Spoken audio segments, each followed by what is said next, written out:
আসসালামু আলাইকুম। আমরা আজ আলোচনা করব শেখ হাসিনার পতনের বিভিন্ন বিষয় নিয়ে। প্রথমত হচ্ছে শেখ হাসিনা একজন ডিক্টেটর। এখন তো এই দেশের এক গণবিপ্লবের ফলে শেখ হাসিনাকে পতন হতে হয়েছে এবং যার ফলে এই দেশে একটি নতুন সরকার, নতুন সম্ভাবনার আলো উজ্জ্বল হওয়া শুরু হয়েছে।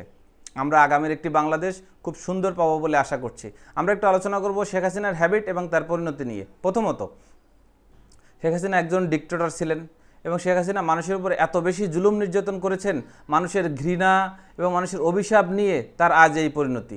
প্রথমত হচ্ছে এই কোটা আন্দোলন কেন্দ্রিক শেখ হাসিনা এত বেশি মানুষের উপর জুলুম করেছে যে ৩০০-র অধিক মানুষ নিহত হয়েছে শুধুমাত্র তার এই ডিক্টেটরশিপের কারণে, হ্যাবিটের কারণে, এই জুলুম, এই জালিম হ্যাবিটের কারণে, জালিম অভ্যাসের কারণে সে যে প্রাপ্তি হয়েছে তার দুনিয়াতে। তার মধ্যে এক হচ্ছে সে ইন্ডিয়াতে পালিয়ে যাওয়ার পরেও সেখানে সে বেশি দিন থাকতে পারতেছে না, কারণ সে দেশের সরকার ডিসাইড করেছে যে এখানে তাকে বেশি দিন রাখতে পারবে না, কারণ তাকে যদি সেখানে রাখে বাংলাদেশের জনগণ ক্ষুব্ধ হয়ে যাবে, বাংলাদেশের জনগণ অনেক বেশি বিক্ষুব্ধ হয়ে যাবে ইন্ডিয়ার সরকারের প্রতি। যার ফলে ইন্ডিয়ার সরকার ডিসাইড করেছে খুব বেশি দিন শেখ হাসিনাকে ইন্ডিয়ায় রাখবে না এবং সেখান থেকে তাকে সরিয়ে বিভিন্ন দেশে নিয়ে যাওয়ার পরিকল্পনা আছে এবং শেখ হাসিনা চেষ্টা করছে সে অন্য দেশে শিফট হওয়ার জন্য। আচ্ছা, তো এখানে দেখেন এতদিন ধরে শেখ হাসিনা ইন্ডিয়াকে অনেক কিছু দেওয়ার চেষ্টা করেছে। শেখ হাসিনা ইন্ডিয়াকে এমনও বলেছে যে আমি ইন্ডিয়াকে যা দিয়েছি সে চিরদিন তারা মনে রাখবে।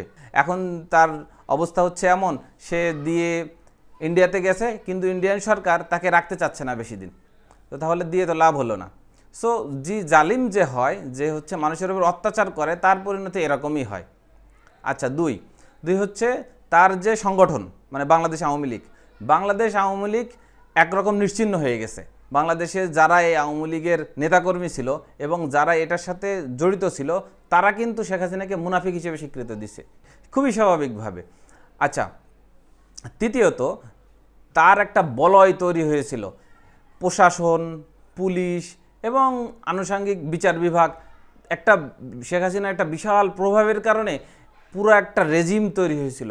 এই রেজিমটা বিপদগ্রস্ত হইল পরবর্তী সরকারের আসার ফলে, তাদের চাকরি নিয়ে টানাটানি এবং তারা কিন্তু এই পদগুলোতে থাকতে পারবে না। সুতরাং তারা কিন্তু একটা বিপদগ্রস্ত হইল। তার যে একটা এই দেশে থাকার আর কোনো সম্ভাবনা থাকলো না। তার সম্পদ, তার যত সম্পত্তি ছিল সব কিছু কিন্তু একরকম সে নষ্ট হয়ে গেল। সে কিন্তু আর এদেশে আসার মতো অবস্থা তার থাকলো না। এমনকি শেখ হাসিনার ছেলে জয়, সে কিন্তু বলে দিয়েছে যে আমার মা আর রাজনীতি করবে না। সুতরাং তার এই সম্মানও থাকলো না, সম্পদও থাকলো না, তার এই জুলুমের কারণে তার এই পরিণতি ভোগ করতে হলো। আচ্ছা, তৃতীয়ত হচ্ছে তার নিজের যারা আশেপাশে থাকতেন, তারা সাগরেদ ছিল, যারা শেখ হাসিনাকে সাপোর্ট দিছে এতদিন ধরে, সারা দেশে এই ইতিমধ্যে প্রচুর মানুষ নিহত হয়েছে এবং বিভিন্ন খালে, বিভিন্ন নদীতে প্রচুর লাশ পাওয়া যাচ্ছে এবং হচ্ছে আওয়ামী লীগের বিভিন্ন বাড়ি, বড় বড় নেতাদের বিভিন্ন অফিস, বিভিন্ন ব্যবসা প্রতিষ্ঠান সব কিছু জ্বালিয়ে দেওয়া হচ্ছে। এই জুলুমের ফলে তার জায়গা থেকে তার সকল নেতাকর্মী, তার আশেপাশে সবাই কিন্তু একরকম ধ্বংস হয়ে গেল শুধু তার এই জালিম এই আচরণের কারণে, তার এই ডিক্টেটরশিপের কারণে।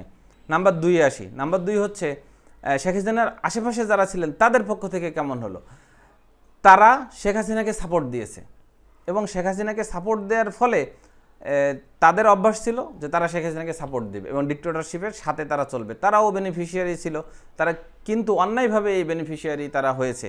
যার ফলে কি হচ্ছে, প্রথমত হলো তাদের ঘর বাড়ি, তাদের সম্পদ কিছুই আর এই দেশে মানুষ মানে জ্বালিয়ে দিচ্ছে, কিছু আর অবশিষ্ট থাকছে না। তাদের সন্তানাদি সম্পদ, তাদের একটা সামাজিক মর্যাদা, এগুলো কিছুই মানে এখন পর্যন্ত থাকতেছে না, অবশিষ্ট থাকতেছে না, সব কিছুই কিন্তু নষ্ট হয়ে যাচ্ছে।